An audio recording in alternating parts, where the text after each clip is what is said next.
Good morning, and how are you all doing today?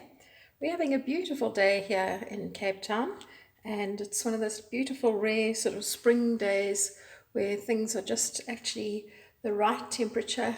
The wind is calm. We had a raging wind yesterday, and it's just gorgeous.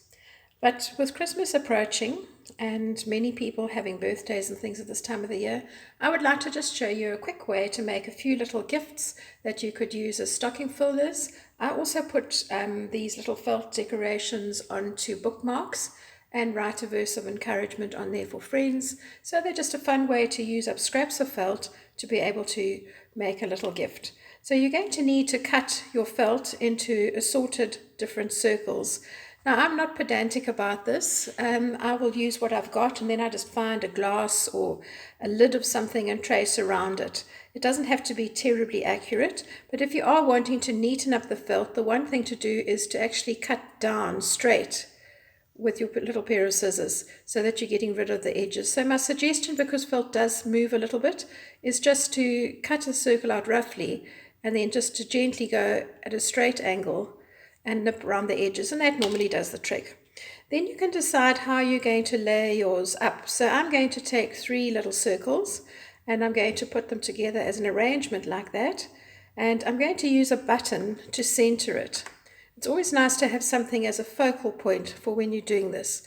So I've got a double strand of just normal sewing cotton, and it would help if I have a knot. So I'm just going to do a quilter's knot, which is this, wrapping the thread around and then pulling it through to the end so that I get a nice strong knot. So that is a quilter's knot. And I'm just going to secure this with about 3 stitches in the holes. So this one button has got 4 little holes, so I'm going to do, that's the first slot going around. And then this is the second lot of stitching.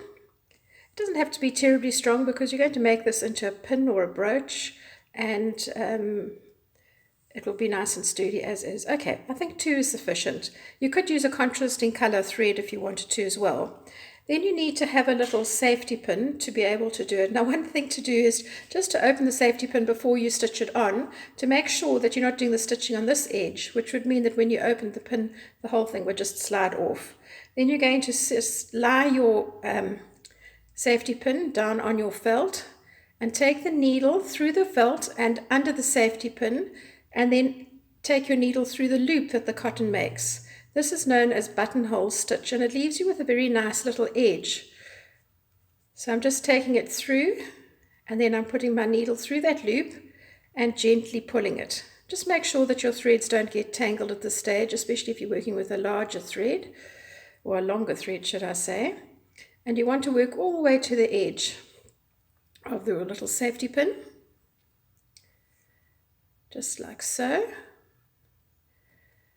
And then you'll see at the end of the safety pin there's this little circle where the metal has been rounded. And I like to do a stitch in that, because if I don't do that, I find that this little pin can slide backwards and forwards, and then the position of the pin on your garment or your hat or your bag won't be great. And then I take my needle and push it through those stitches that are on the safety pin itself, and that gives a secure stitch. So you can see it's just a very nice, neat little row of stitches. And then I'm going to just snip that off. How quick and easy is that? So that's the basic shape of what you're doing. And then you could carry on, and you could take a bag of beads like this, and you could start to do some little embellishments.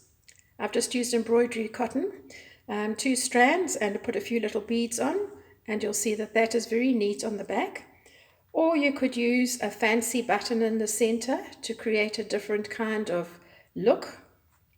You could just do some regular stitching. These are just little running stitches around the outside edge, and because this is just a little handmade item, it doesn't matter if it's slightly irregular, because it adds part of the charm. Here's a different kind of button with a little bit of embroidery stitching around the edge. That's just a cross stitch really. Here are a few more with different kinds of buttons, and they all have their own little personalities. You could, if you wanted to, use pinking shears to cut the edges of those. There's just a very simple little one. We used to do this at church for Mother's Day quite often, and it was really a very well received gift. So I'm just going to move all the ones that I made, because I made quite a lot.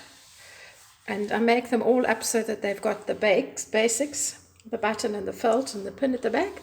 And then in my leisure time, I just sit and do a little bit of stitching on them.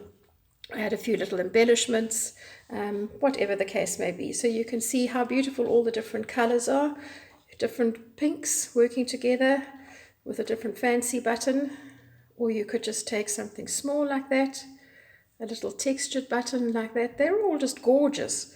And they make wonderful gifts. And I can't tell you, sometimes I even just put one or two in my bag, and if I'm at the supermarket and somebody's been kind or just been friendly, which is quite nice these days, sometimes the cashiers can be quite rude, then I just give them one just to say thank you, that I appreciate them and I appreciate the work that they're doing, but most especially I appreciate their service. So I hope this has given you a little bit of inspiration to get out to your winter kit of activities, get ready to start making some small little gifts, and that you will have as much fun making them as I have. Bye for now.